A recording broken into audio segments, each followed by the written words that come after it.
Ayan, so hello po. Good evening na po. So 2 days, 2 days and 3 nights na akong nag-LBM. Kaya medyo pakiramdam ko, yantas na talaga ako. Malalim na yung nung eye bag ko talaga.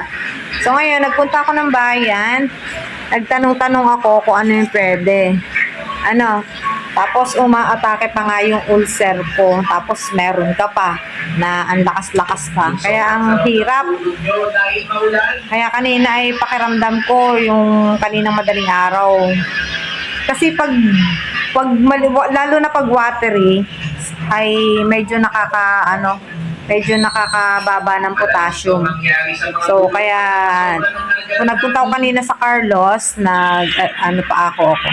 So ito ang ni-recommend sa akin. Pocari Sweat. Ito mas maganda. Ito daw ang aking inumin. Mamaya anak, mamaya. At saka itong Bacillus Diaflo. Yan, Diaflo at saka rin Pocari yan. Inumin ko yan. Tapos yung para naman sa ulcer ko, so ni-recommend sa akin ay Cremil S. So may take 1 to, may free na, kaya ito na yung kinuha ko. So kaya mag-take muna tayo nito. Pag take natin na ito na gagamitin kong tubig. Tapos bago ako matulog, mag-take ako ng isa nito. Tapos ay mag-oral. Kailangan natin ng oral rehydration para hindi tayo ma-dehydrate.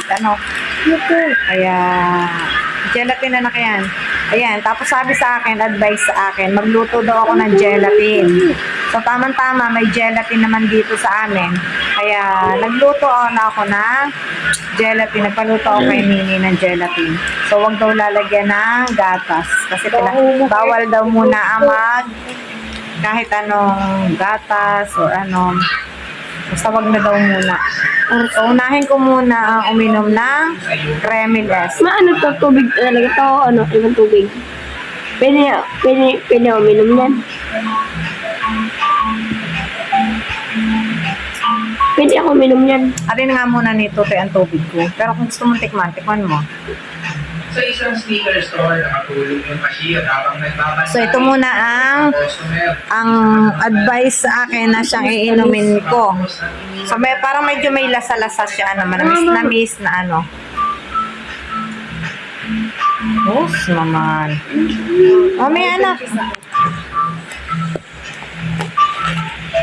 Ito lugar. Sarap. So masarap, nasarapan sila.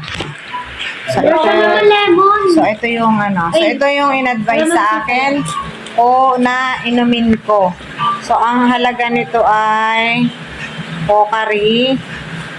Ang isang ganari pala ay 55. Tapos ang Diaflo, ang isang Diaflo ay 39.75 pala. Mariosep. Mahal lang. Yan, pero kailangan